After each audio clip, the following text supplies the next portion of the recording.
Hello students, ये class 6th Hindi annual exam question paper है। Evening shift का question paper है ये। और इसमें टोटल मिनिमम मैक्सिमम 60 मार्क्स होते हैं। चलिए हम सब जितने भी से क्वेश्चन हैं सबका आंसर आपको बताते हैं। जितने भी शॉर्ट क्वेश्चन हैं बाकी के यहाँ आपको आंसर नॉर्मली बता देंगे। चलिए स्टार्ट करते हैं।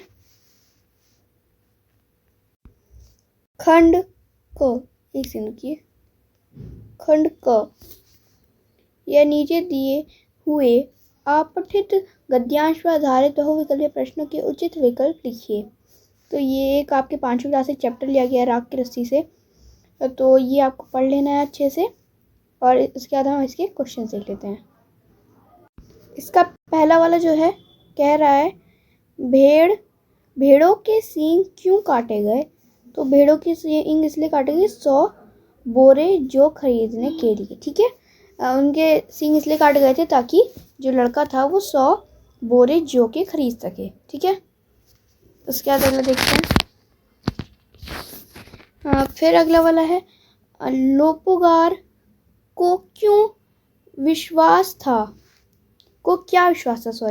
उसका विश्वास था सहायता प्राप्त होने का। ठीक है, क्योंकि बाकी ऑप्शन में क्या है, लड़की के ना आने का ये तो था ही नहीं, लड़की के जाने का ये भी नहीं हो सकता, पिताजी के डांटने का ये भी नहीं हो सकता। तो एक ही होगा इसका आंसर और वो है ऑप्शन नंबर ख। ठीक है, उसके बाद ये सेकंड नंबर क्वेश्चन भी आपको अपठित कविता दे रखी है, आप इसको पढ़ लीजिए अच्छे से। ये भी आपकी 5वीं क्लास से ली गई है, खिलौने वाला से। ठीक है,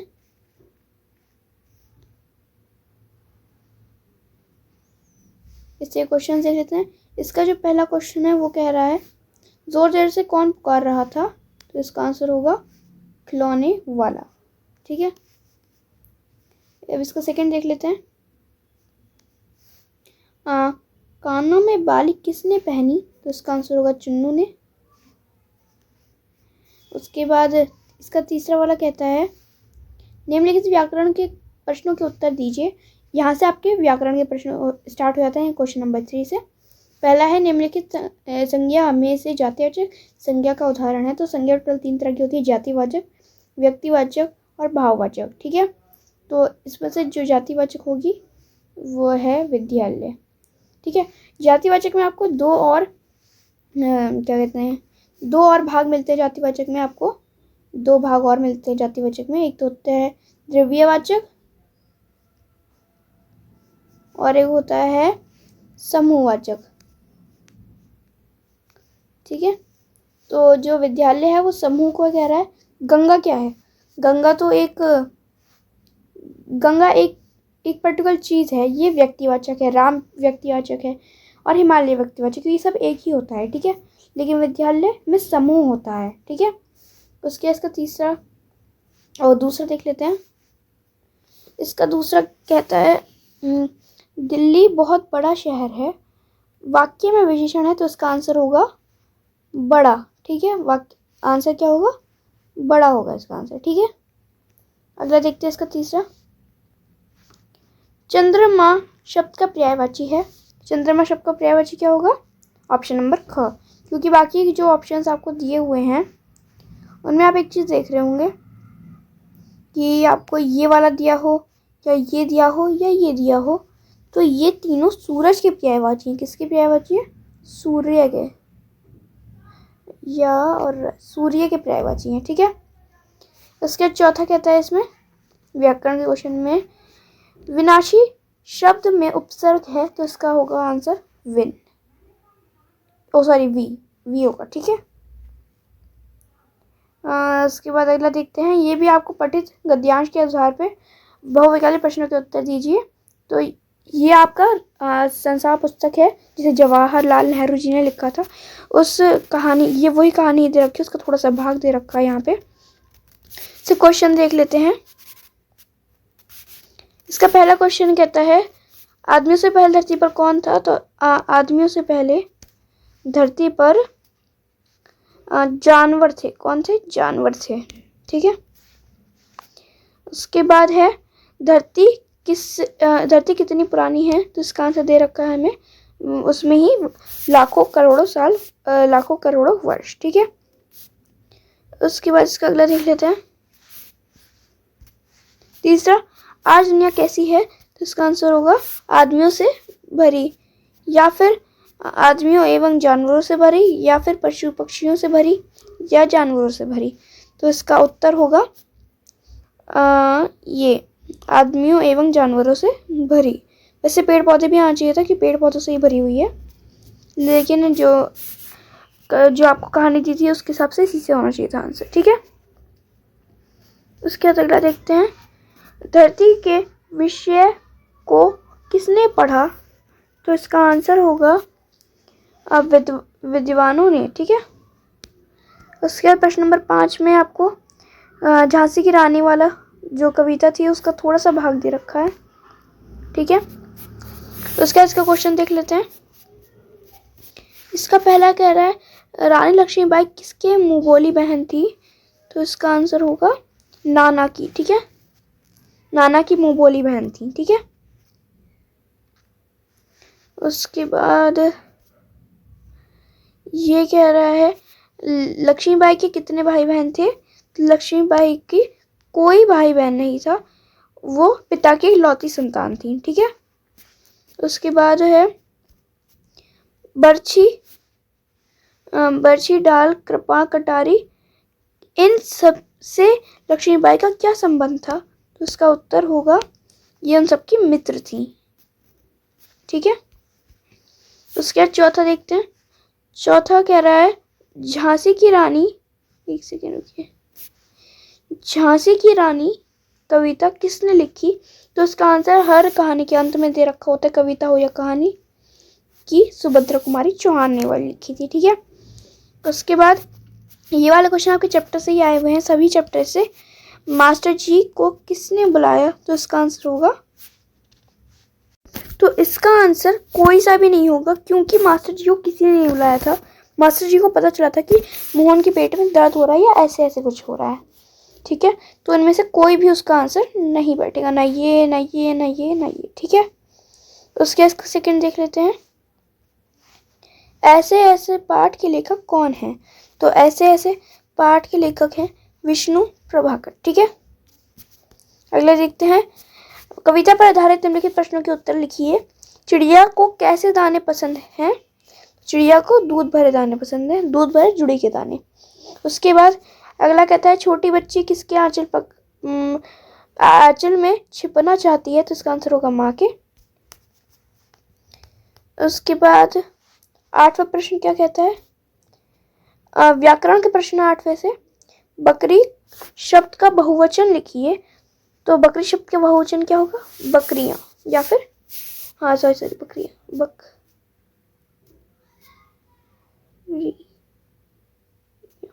बकरियां। ठीक है, उसके बाद हम अगला देखते हैं। सप्ताह में एक बार आने वाला के लिए एक शब्द लिखते हैं। सप्ताह में एक बार क्या आता है? सबको पता है, सप्ताह में एक बार दिन आता है ना, तो दिन इसका आंसर हो जाएगा। ठीक है, उसके बाद है वायु के कोई 2 पर्यायवाची लिखिए। तो वायु का होगा हवा या फिर समीर। ठीक है, उसके है आवश्यकता शब्द में प्रत्यय है, तो इसका होगा ता क्या होगा? ता होगा इसका। ठीक है, उसके बाद 9वें प्रश्न से देखते हैं। निम्नलिखित प्रश्नों के उत्तर लिखिए। झांसी की रानी कविता में आए 2 स्वतंत्रता सेनानियों के नाम। तो इसमें आप लिख सकते हो नाना धोंदूपंत और ततिया। ठीक है, उसके बाद है झांसी राज्य को कौन हड़पना चाहता था? तो झांसी राज्य को अंग्रेज हड़पना चाहते थे। फिर है अब माँ किसकी बात नहीं सुनती?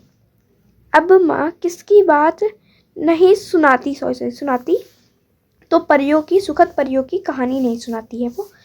एक एक राय मिलने से क्या बनता है? तो या तो पहाड़ बनता है या पर्वत बनता है। ठीक है, उसके बाद 10वां कहता है बचपन पाठ में लेखिका की फ्रॉक किस रंग की थी? तो रंग बिरंगे रंग की थी, या फिर उसका आंसर कविता में आप छाट भी सकते हैं, मिल जाएगा आपको। ऐसे ऐसे पाठ में किसने बहाना बनाया था? मोहन ने बनाया था। चिड़िया ने अंडे कहाँ रखे थे? चिड़िया ने अंडे कर्निस के ऊपर तन को जहाँ से जो छोटे छोटे से तिनके बिछा रखे थे उनके ऊपर रखे थे। नदानदोस पाठ में किवाड़ किसने खोला था? तो केशव ने किवाड़ खोला था। उसके बाद जो 30-40 अक्षरों में जिनका आंसर देना उनका आंसर हम ऐसे ही बता देते हैं आपको।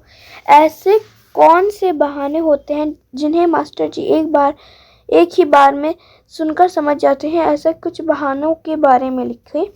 तो जैसे कि पेट दर्द और बुखार आना और बदन दर्द या कोई ऐसा बहाना होता है। ठीक है। उसके बाद लेखिका बचपन में इतवार की सुबह क्या क्या काम करती थी उनके नाम लिखना है। आप कौन सा काम करना पसंद करते हैं? तो मैं बता देती हूँ लेखिका कौन सा काम करती थी सवेरा में।